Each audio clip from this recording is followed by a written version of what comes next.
Welcome back to another episode of Drink Tales. And today, this Wednesday, we're gonna chill for a little bit, have a bit of a discussion. Actually, not really. What we actually have is, okay, so you guys remember when we went to Savannah? It wasn't that long ago. Yeah, it was a few weeks ago. Well, while we were there, we did do some things that you guys didn't see yet up until now. And today, we're going to show some of that footage. One of the places we went to was the Savannah Bee Company. They sell honey and honey accessories. Honey that is specifically made in Savannah. And various other places. Yeah, and various other places in Georgia and, you know, in neighboring states. But one of the reasons we went in there is because they had a wine tasting, so to speak, for Mead. They also have different varieties of honey, wine, and mead and things of that nature.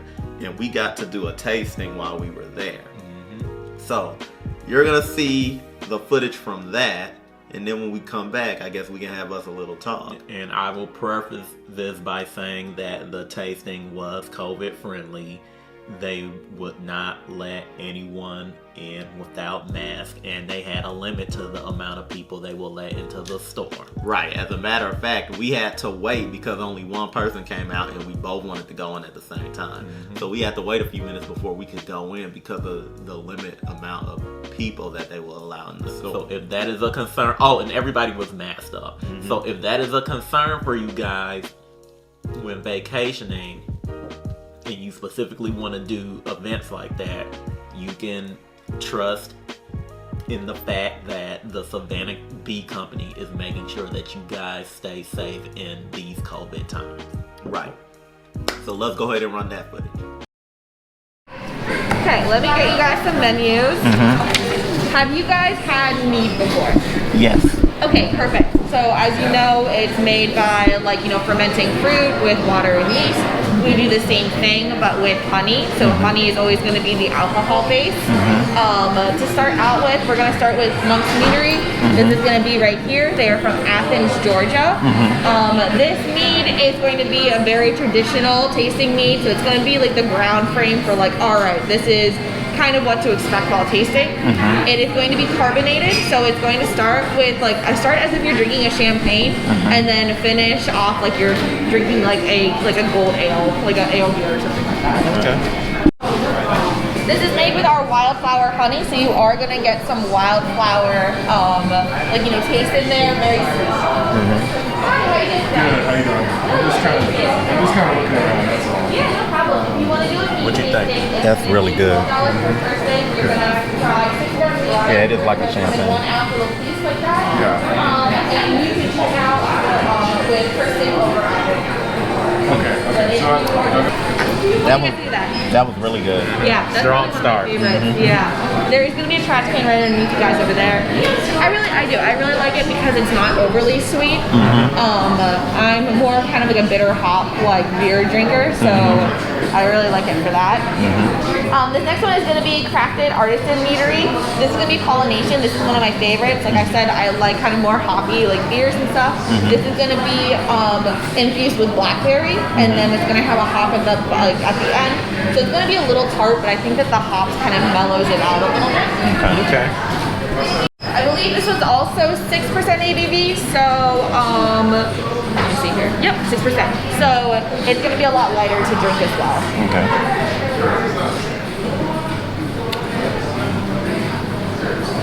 Ooh, you know what this one reminds me of? Petrus. Yeah. What do you guys think? I like this one. Yeah. This definitely puts us in the mind of one of our favorite beers. Oh, really? What beer is that you're thinking of then? It's called Petrus. Sorry? Petrus. Petrus. Petrus? Okay. Who makes it? I don't know, Okay. but the one in particular is an aged red. Ooh, okay. This one's a little bit sweeter than this one. Yeah. But it's still good. Yeah, exactly. And I like that it has like a slight sweetness to it, but it's not like overly sweet where I'm like, okay, this is like way too much. Right. So this next one, we're gonna get into more of those first three. We're gonna be carbonated. This next one, we're gonna be getting into non-carbonated meads. So they're gonna drink more like wine at this point. B-Town Meadery, think of like a dessert wine that you would have after like a long day or after a dinner. It is going to be mead with blueberry, so it's gonna have a very tart, almost like a cranberry kind of taste. Okay. Definitely good for a summer evening.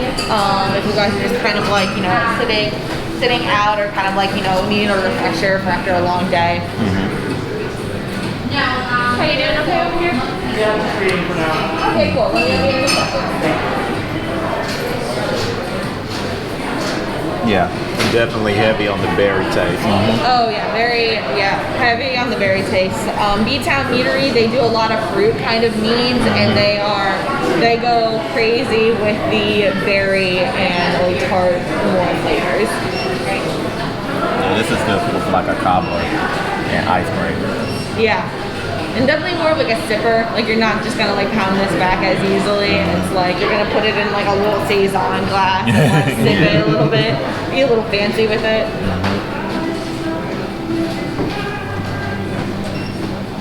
Okay. I like it though. It's almost close to wine, Yeah. but not quite there yet. It makes an identity of its own.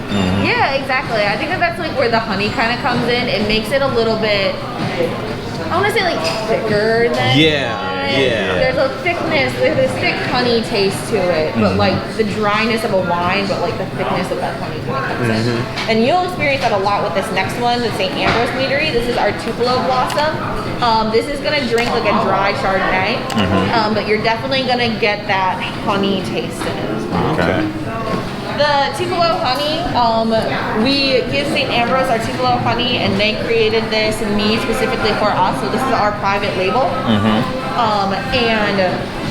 it is gonna have kind of like a piney taste to it a little bit. That is specific to Tupelo honey. Yeah, I got that pine taste. And out of all the ones we've tasted, this one has the most significant honey taste. Yeah. Yeah, the most potent honey taste to it. And I think because you're losing the carbonation then, so this one is the Monk's Mead. If you didn't have the carbonation in there, I feel like you'd be able to taste the honey a lot more. Yeah, But because you don't have that carbonation in this one, you're really getting that honey taste.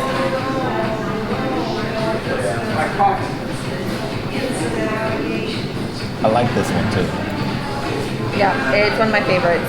This final one is going to be our exerciser. This is going to be our most popular. It's 6% ABV, so very easy to drink. It is going to be carbonated. So we're going back to the carbonated ones. It's going to taste like an apple pie. Not necessarily a sugary apple pie, but like a tart, like green apple.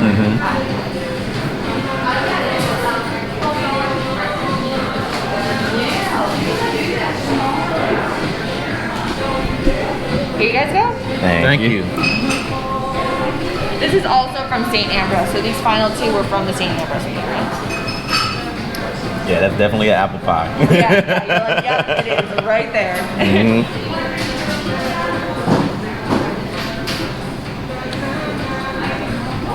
That's really good.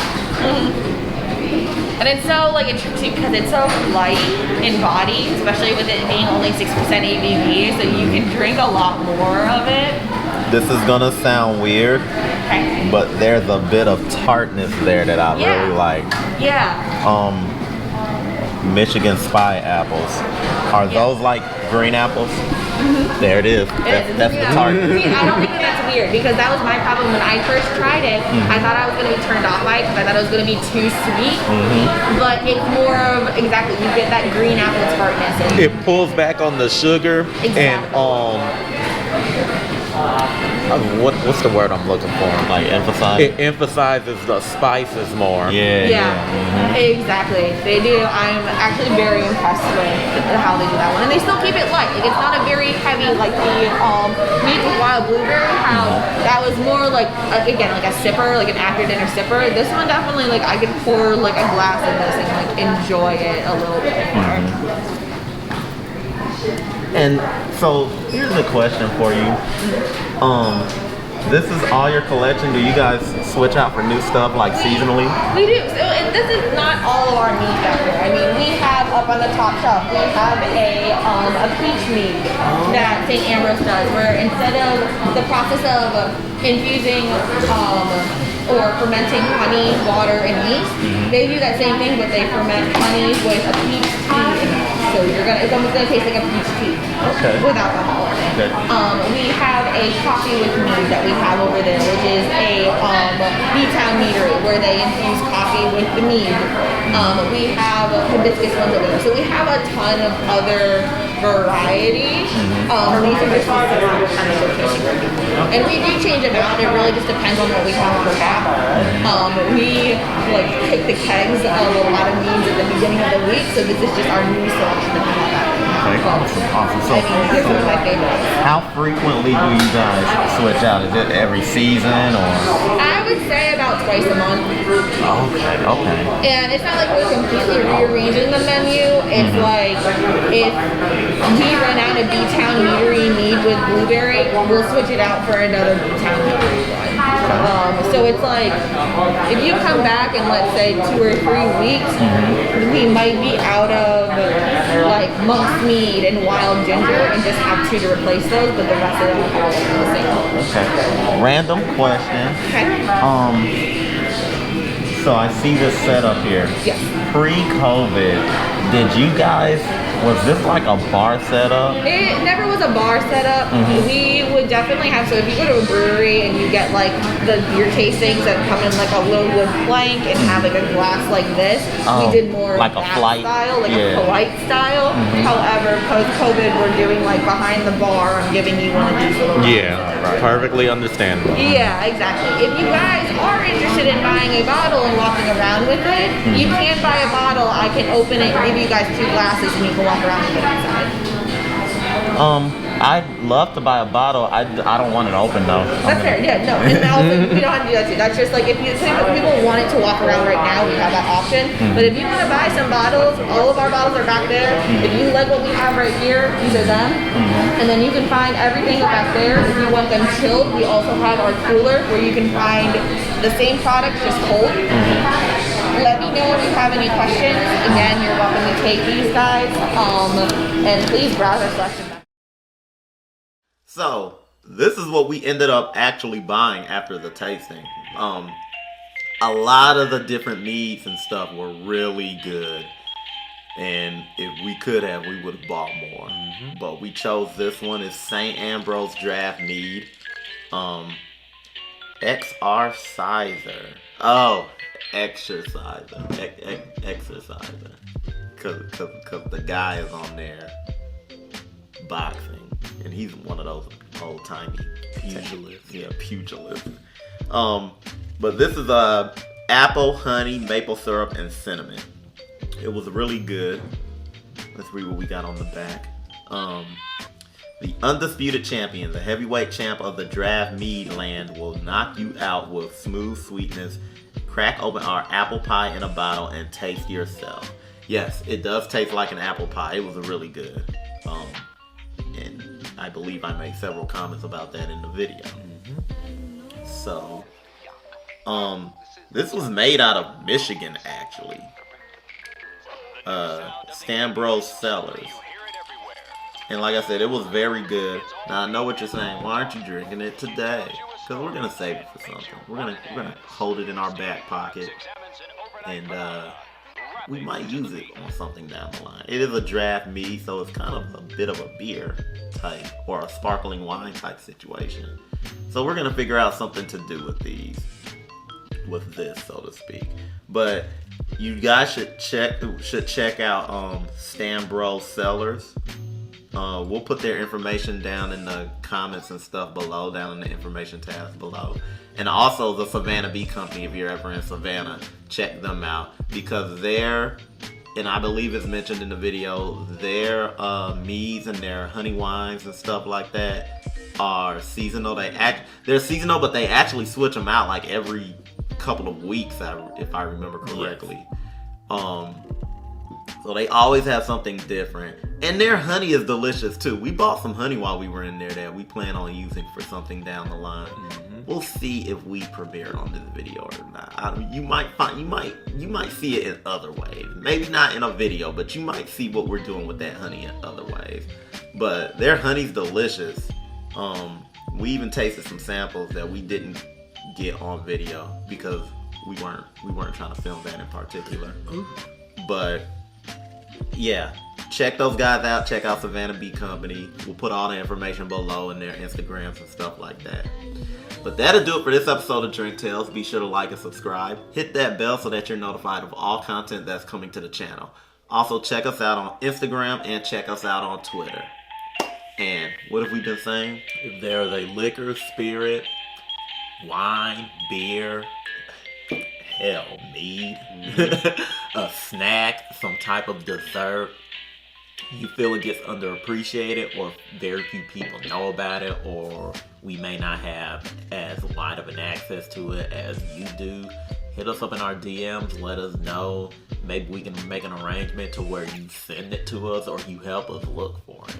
Also, places. If there's places that you think we might be interested in, restaurants, bars, speakeasies, distilleries, hell, shops that sell various honeys and meads, things of that nature, a food truck that's in your area that you think serve the best tacos, let us know. We want to check that out. We want to go to those places. We want to be the judge of that. Mm-hmm. And I could really use a good taco. Mm-hmm. So that'll do it for this episode, everyone. And until next time, peace.